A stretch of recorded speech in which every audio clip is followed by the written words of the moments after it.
In 1925, a French inventor filed a patent for a device that he claimed could triple crop yields. No chemicals, no machines, no power source.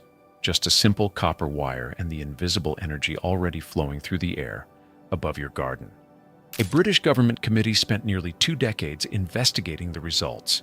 His own photographs showed pumpkins wider than barrels and corn 10 feet tall. Then, almost overnight, the technology vanished. Erased from journals, removed from conversation, as if it had never existed. We have all been told that bigger harvests require more fertilizer, more inputs, more cost, every single season. But what if that isn't a law of nature? What if it's a business model? This is the story of one wire, the physics behind it, and the industry that buried both.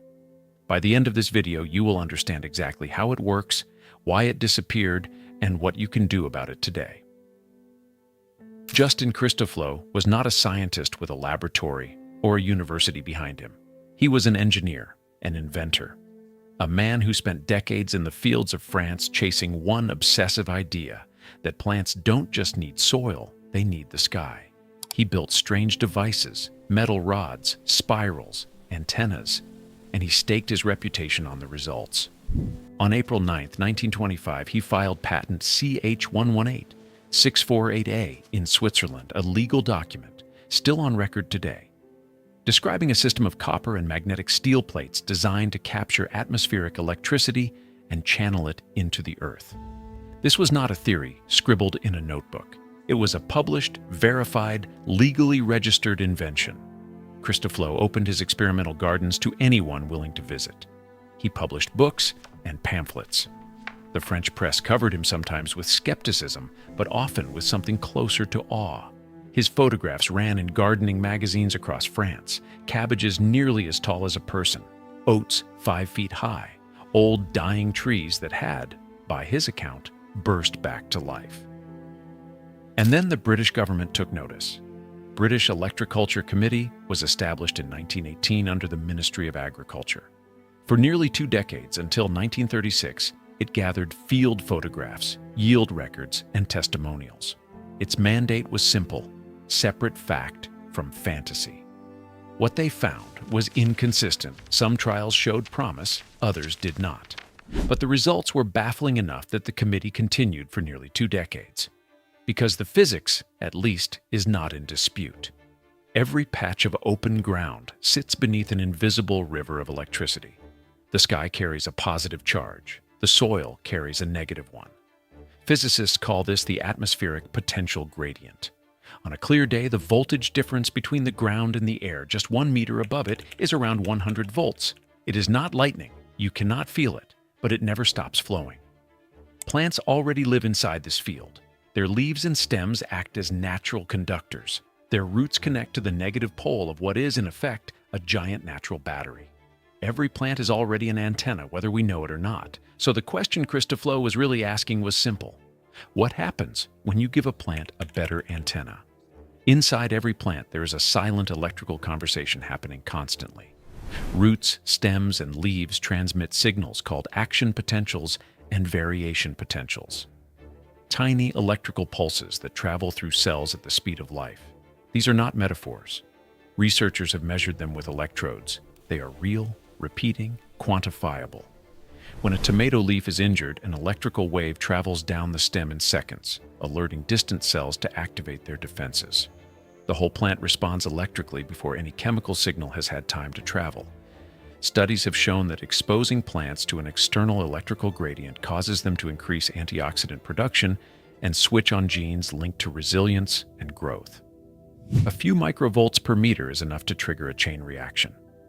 Early electroculture inventors believed that a correctly shaped and oriented copper coil could amplify the signals the plant was already generating, not override them. Work with the biology, not against it. So if the science holds up, and increasingly it does, why did this method disappear so completely? In recent years, researchers at the Chinese Academy of Agricultural Sciences ran an experiment on a scale Christofleau could never have imagined. 3,600 hectares. That is larger than 6,000 football fields. In a series of large greenhouses, researchers suspended copper wires carrying pulses of up to 50,000 volts above the crops. Yields increased by 20 to 30%. Pesticide use dropped by 70 to 100%. Fertilizer consumption fell by 20%. But the number that surprised everyone was not the harvest figure. It was the pesticide result. In some areas, pest damage dropped by 70 to 100%. Farmers reported healthier plants in regions where insects had previously been impossible to control. This was not a backyard trial. This was institutional science, published, reviewed, and measurable. So why does almost nobody know about this? By the early 1920s, something was happening in the world of agriculture that had nothing to do with plants and everything to do with money. Factories in Germany and the United States had cracked the mass production of synthetic ammonia. The Haber-Bosch process, once a wartime secret, was now filling cargo ships with bags of chemical fertilizer. Production went from just over 1 million tons a year to nearly 20 million tons by 1960.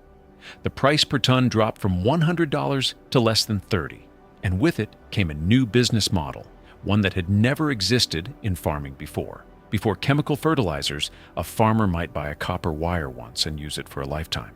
After them, every single spring meant another purchase, another invoice, a subscription built into the soil itself.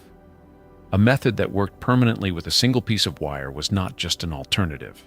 In this new economy, it was a threat. Newspapers started calling electroculture eccentric. Agricultural journals stopped publishing the research. The British Electroculture Committee's own findings, stamped not for publication, never reached the wider scientific world. The question stopped being, does this work? And became, is this even worth discussing? By the late 1930s, the answer, in the most influential circles, was no. A handwritten note in the committee's own archive reads, "The studies continue to show very baffling results. It would be most unwise to discontinue now." They weren't stopped because the science failed. They were stopped because the funding did. If you want to try this yourself, the barrier is lower than you think. Take a length of 14-gauge bare copper wire, wrap it into a loose spiral at least 3 turns, 5 to 20 centimeters across. Orient the tip toward magnetic north. Push it into the ground 10 to 20 centimeters from the base of your plant. Track what happens. Record your harvest. The energy has always been there, flowing, free, just above the soil. They buried the wire, not the physics.